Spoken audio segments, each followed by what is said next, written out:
নমস্কার বন্ধুরা, আপনাদের সবাইকে স্বাগত জানাই।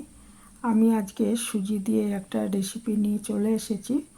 যারা এই রেসিপিটা করেননি তারা ভাবতেই পারবেন না যে 1 কাপ সুজি দিয়ে এত সুন্দর একটা রেসিপি বানানো যায়। তো আমি আগে একটু দুধ জাল দিয়ে নিচ্ছি। আমার এখান থেকে 1 গ্লাস দুধ লাগবে এই রেসিপিটার জন্য। গুঁড়ো দুধেও করা যায়, তবে আমি এমনি যেটা ফুল ক্রিম মিল্ক সেটাই নিয়েছিলাম 1 গ্লাস। তারপর একটা কড়াইতে আমি 1 কাপ সুজি নিয়ে নিচ্ছি, বড় কাপ। তো বড় কাপের 1 কাপ সুজি নিয়ে নিয়েছি, সেটাকে একটুখানি হালকা করে ভেজে নিচ্ছি, ড্রাই রোস্ট করে নিচ্ছি। খুব বেশি ভাজবো না, মানে যেরকম আমরা হালুয়া বানানোর সময় ভাজি অতটা না, একটু হালকা করে ভেজে নিচ্ছি। আর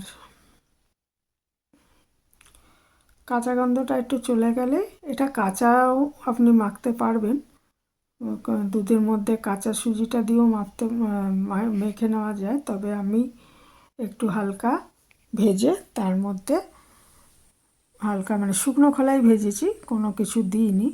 দিয়ে এর মধ্যে আমি ওই 1 গ্লাস দুধটা আস্তে আস্তে দিয়ে এটাকে একটু রান্না করে নিচ্ছি, মানে যাতে সুজিটা সেদ্ধ হয়ে যায়।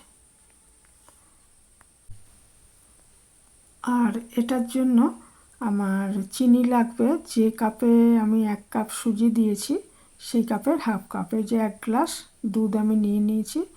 এটা ফুল ক্রিম মিল্ক, তাই আর জাল দিয়ে কমালাম না, এটাই আমি দিয়ে দিচ্ছি সুজির মধ্যে। আর দিয়ে সঙ্গে সঙ্গে নাড়তে হবে, না হলে দলা পেকে যাবে। তো এটা সেদ্ধ করে নিচ্ছে, ক্রমাগত নাড়তে হবে যাতে দলাটা না পেকে যায়। এইভাবে এটাকে দুধের মধ্যে সেদ্ধ করে নিচ্ছি। আর জলটা মানে জল দেব না, শুধু দুধ দিয়েছি, এবং এটা একদম শুকিয়ে যেতে হবে। আর কিছুটা রান্না হয়ে যাওয়ার পর, মানে সুজিটা যখন সেদ্ধ হয়ে যাবে, তখন এর মধ্যে আমি হাফ কাপ চিনি দিয়ে দিচ্ছি। হাফ কাপ চিনি দিয়ে এটাকে রান্না করে নিচ্ছি। হাফ কাপ চিনি দিয়ে রান্না করে নেওয়ার পর যখন একদম শুকিয়ে যাবে, তখন এটাকে আগে ঠান্ডা করে নেব।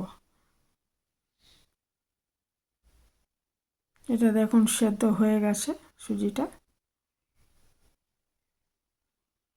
মোট কথা হলো সুজিটা সেদ্ধ হতে হবে। সেদ্ধ হয়ে যাওয়ার পর চিনিটা দেবো, না হলে সেদ্ধ হতে একটু মানে ডিস্টার্ব হতে পারে, ওই জন্য চিনিটা পরে দিলাম, সেদ্ধ হয়ে যাওয়ার পর দিলাম। হ্যাঁ, হাফ কাপ চিনি আমি দিয়ে দিয়েছি। যতটা সুজি তার অর্ধেক পরিমাণ চিনি নেবেন, নিয়ে তারপরে এটাকে আবার রান্না করে একদম শুকিয়ে ফেলবো।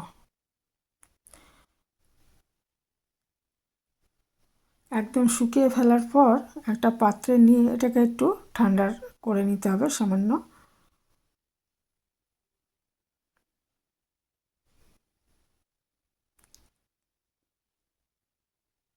এটা ক্রমাগত নাড়তে হবে এই সময়, যাতে দলা না পেকে যায়। আর দলা পাকবে না, তবুও এটাকে ভালো করে নেড়ে একদম শুকিয়ে নিতে হবে।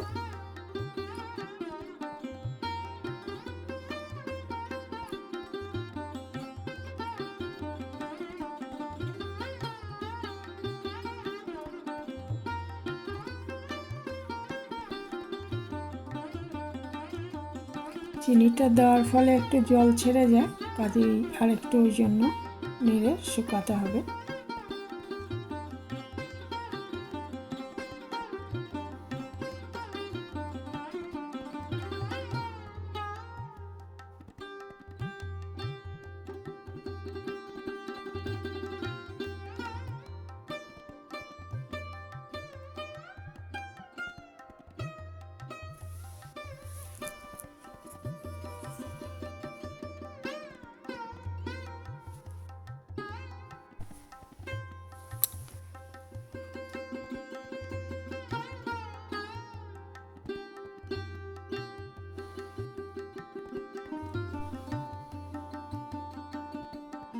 এটা একদম শুকিয়ে গেছে। এবার এর মধ্যে এটাকে একটা পাত্রে ঢেলে ঠান্ডা করে নিয়ে এর মধ্যে আমি মেশাবো 2 চামচ সাদা তিল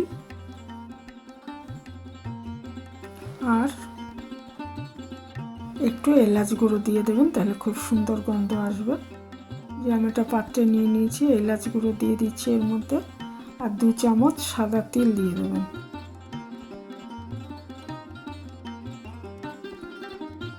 সাদা তিল খাওয়া খুবই উপকার, হাড়ের জন্য ভালো, প্রচুর ক্যালসিয়াম আছে। আর এটা কিন্তু দিলে এটা খুব ভালো লাগবে খেতে, সেই জন্য আরও দেওয়া হয়েছে তিলটা।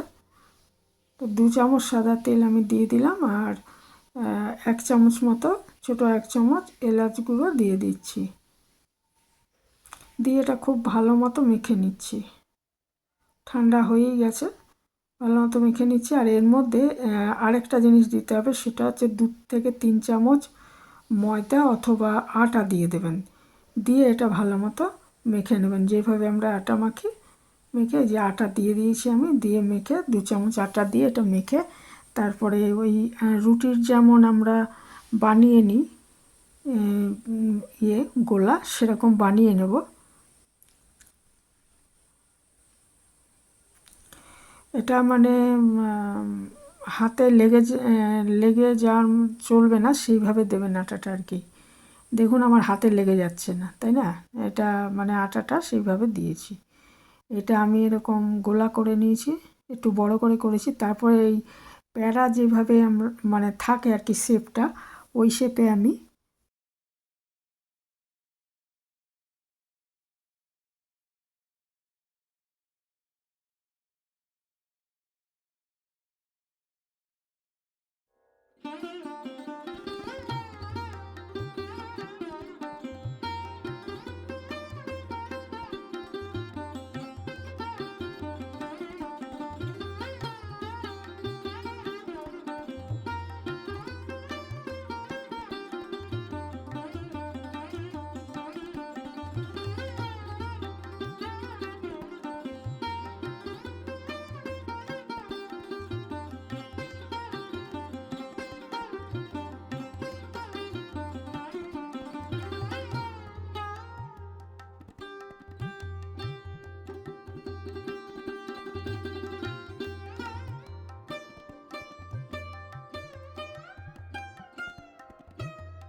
সঙ্গে সঙ্গে নাড়া যাবে না, এক পিঠ ভালো মতো ভাজা হয়ে গেলে আবার উল্টে দিতে হবে। এটা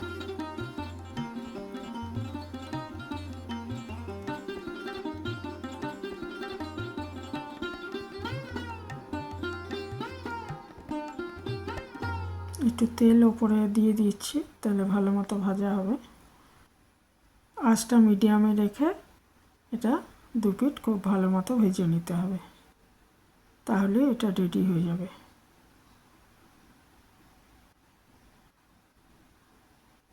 আর ফ্রিজে রাখলে কয়েকদিন রেখে খাওয়া যাবে।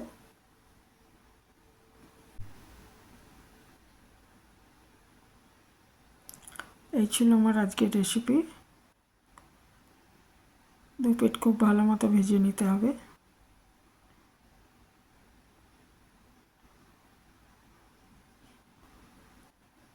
আর নতুন বন্ধু কেউ আজ আমার চ্যানেলে এসে থাকলে চ্যানেলটা সাবস্ক্রাইব করার অনুরোধ রইল। আর পুরানো বন্ধুদের অনেক ধন্যবাদ জানাই। এখানেই শেষ করছি। ভালো থাকবেন সবাই।